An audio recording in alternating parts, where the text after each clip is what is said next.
So I don't know how this is gonna go because I have a metro going over there and there's like wind, but I guess this will do somehow. Today I wanted to talk about meditation, and I know it's something that a lot of people are kind of selling as a practice in a way, that you need to do all these things in order to manifest.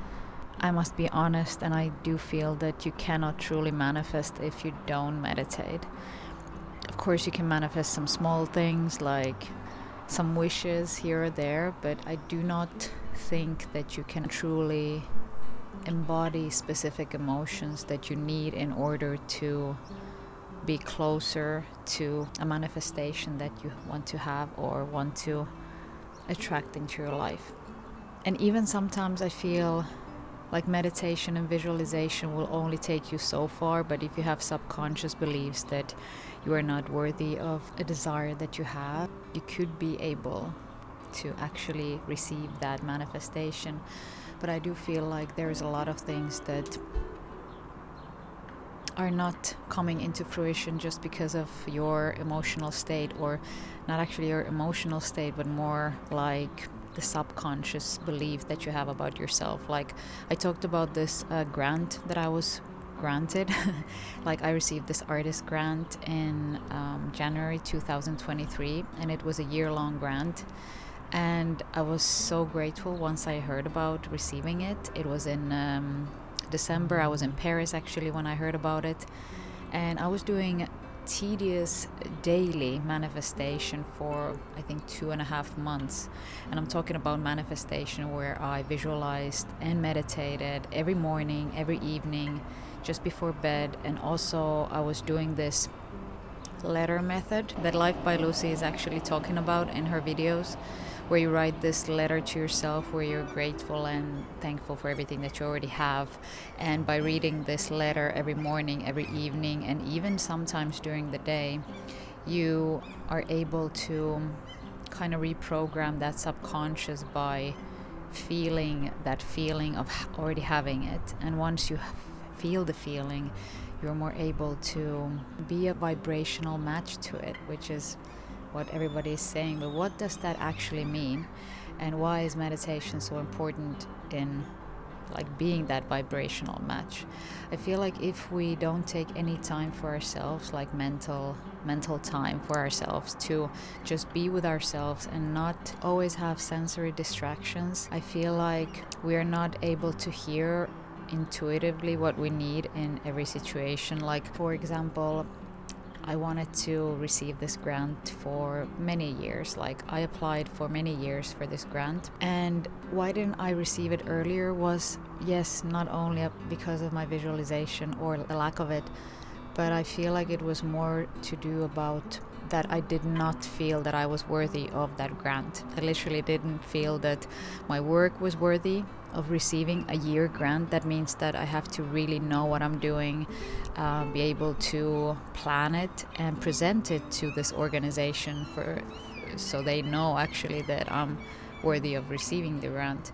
And I feel like I could have easily done the work before, like way before actually receiving the grant, but that visualization and journaling was just not cutting it. Like for me, it wasn't giving much, and it wasn't really reprogramming my mind, because I felt that I was unworthy of the grant. So me applying for the grant year in, year out, it was just not taking me anywhere, and it was not really preparing me for the grant. But once I kind of started to focus more on the side of developing myself, so this is called aligned action or active faith. In this way, I started to photograph more. I started to apply for those grants. I started to write better applications, so I rephrased things. I started to really rewrite a lot of project descriptions, my bio, my application text. I started to really plan out everything that I wanted to do during that period of time that I was actually applying for the grant. Always, if I was able to get a hold of someone else's grant application And if they received the grant, I would always ask if I could see the application, just to see how thoroughly they actually made the application. And by getting there, as in the sense of developing myself, becoming better in writing grants, and actually by that action, I was becoming that which I was seeking for. And in that sense, I mean, I was more ready to receive the grant because I was preparing myself to receive it. I was preparing myself to be ready to receive the grant. And this might sound like such an obvious thing, but we oftentimes, I feel, we're asking for things, but then like there's no actual way that we could receive those things. Simple things like, yeah, I'm manifesting to get a rose from someone. Of course, is way easier than you want your images to be published in a magazine and you've never even taken one picture. So there has to be some work behind the scenes, like there has to be some work done before you actually get to this manifestation, because you're not ready vibrationally to actually receive it before doing all the work. Like if I would have received a grant when I was 25, I didn't have any experience in applying for grants. I didn't have any experience in knowing what artistic work was or how I would even spend the grant. I was not seeing myself as someone who would be able to receive a grant. So it took me all these steps and all this like action, like aligned action, to get me to the point where I was ready, where I was a vibrational match to the grant, and then I was able to receive it.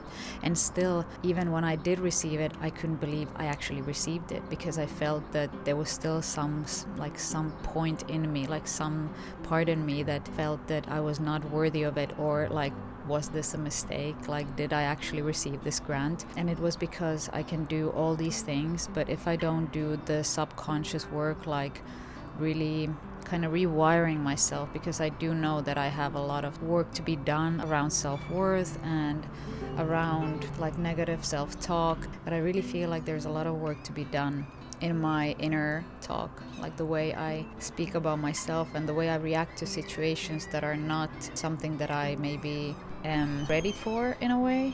Like, you know, daily stuff that happens to you, you can either react to them as if nothing phases you, and it doesn't mean that you don't care about anything. Like nothing can touch you, in a way where you go about your day and you just enjoy the small things, but you're not frustrated about things that happen in your life. Like if, you know, somebody cuts me off on the road, or I feel like I'm late from something and there's traffic, I always try to switch my thinking into seeing the situation as this is something that needs to happen. Like this is something that is redirecting me to something else. Like I'm not aware of it yet, what it is, where it's taken me, but I need to trust this incident that I'm facing in my day today, and kind of accept it and understand that it probably saved me from something else or protected me from something. But again, we go back to visualization. So why do I think visualization and meditation is super important? I think like there's this trend going on now where visualization is seen as separate thing from meditation, where Lucky Girl Syndrome is about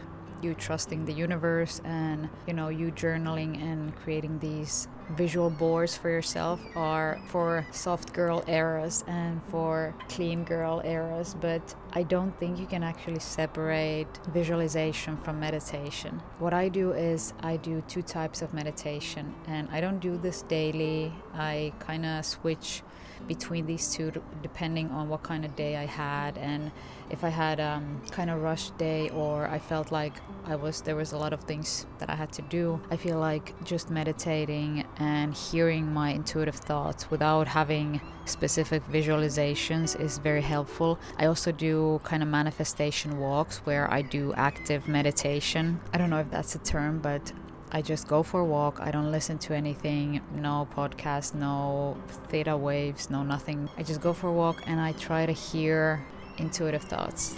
something that just comes into my mind, and it feels like a download in a way. And this works with if I have problems that I want to find solution for, or I'm running out of ideas, just solving any type of issue or problem that you might have. I always find a solution when I go for a walk, and I already know it when I go there. I'm kind of excited in going on these walks because I know that by just listening and hearing myself, I'm more able to tune into my own frequency in a way, and then hear what I need to hear in this moment. And visualization, on the other hand, is something that is equally important, but it's a totally different approach, where I feel like there is this version of me in the future, but also in the now, that even if I'm not having all those things physically in my reality at this moment, like maybe a bigger house, maybe a yard and not a balcony, things or events that I see myself experiencing. And even if they're not in my life at this very moment, by visualizing, I'm able to become a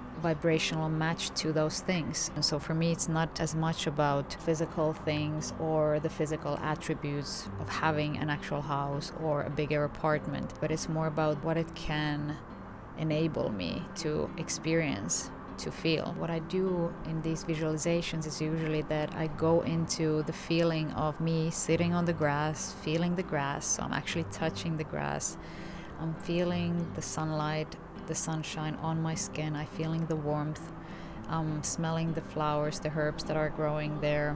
I'm sensing that I have this coffee cup in my hand that is like I can smell the coffee. And I'm just closing my eyes and sitting there and being super grateful about being able to live there. And this is the visualization that I'm really kind of falling into in a way. And from there, I try to switch to the rest of the visualizations that I have. I have a lot of them. Like, depending on the day, I might desire to have something specific, and on other days, I really focus on specific things like graduating from school. Or for me, it's also about like this person that I want to become, that I know that I am inside. Looking from the outside, I know that I'm not yet embodying that person, but I know that I am that person. It's a bit of a difficult concept to grasp maybe, and yes, I understand if people are saying that it's sort of delusional. You kind of have to be delusional in this sense, because you cannot let your like 3D reality, you cannot let it affect the reality that you want to build, kind of diminish the power that you have. So I think that meditation is very powerful, as powerful as visualization, but for different reasons. And I feel like doing both at least once a day. You can decide, like for me, evenings are the best. They are the quietest for me. I have the most time. I'm really going offline after like 8 o'clock, so I can do anything that I want, and I know nobody's gonna bother me. So I usually choose that period of time to do whatever I want regarding visualization or manifestation. And in the morning when I wake up, for about maybe the first, I would say, 10 minutes, I say my affirmations, I show my gratitude, and I always visualize how the day is gonna go. And sometimes I also visualize about these goals that I have, where I'm going for, because these kind of set my mood for the day. So what are the things that I need to really do every day in order to be closer to creating a video for YouTube? So doing everything and not being overwhelmed is something that I need to visualize, to see myself doing those videos. That's how it is. It's already done. And that's when there is no stress or lack surrounding this topic. And that's why I'm more able and free to really dive into it and not feel guilt or shame for not always doing everything to push myself forward, because I don't think that we are able to work all the time. Like, I feel like there's a lot of things that we can do when we feel like doing them. Like, mostly we don't feel like doing things. That's the truth. But I feel like we should also feel like we want to do specific things. Like, we cannot always be pushing ourselves, because the question is, do you even enjoy what you're doing? That's what I had with Etsy shop. Like, I was doing it, I wasn't listening to myself, I wasn't tuning into myself, I didn't feel like I was doing anything forcefully, but I did notice that I didn't enjoy it. And once I was actually honest with myself, like, yes, the money is okay, but the time put into it, I could spend enjoying myself, enjoying my life, really pursuing those things that bring me more value than a couple of €100 per month, and working myself into this kind of stress state. Maybe this video can help you understanding that manifestation, I think it's a combination of a lot of things. It's not only about journaling, it's not only about the law of assumption. Like, the law of assumption is possible once you have meditated, once you have visualized, and you actually start to assume that these things are yours. But how to get to this kind of energetic state of knowing that something is yours before it actually is? Meditation, visualization, being quiet with yourself, understanding that you are the one who can really reprogram your mind and how you think about things, like what triggers you and what do you let trigger you. I hope this was, I hope this gave you some insight on this thing. I've been thinking about what videos you want to see from me, because I know that I've done a lot of Etsy videos. I didn't do like 180 fully, but I do feel like going from talking about Etsy shop to manifestation is totally different things. But I do think that many of you are entrepreneurs and you're interested in the mindset and in personal growth. So I do think that many of you will find this helpful in one way or another. Thanks for tuning in today, and I'll see you, if not next week, then, during the weeks ahead.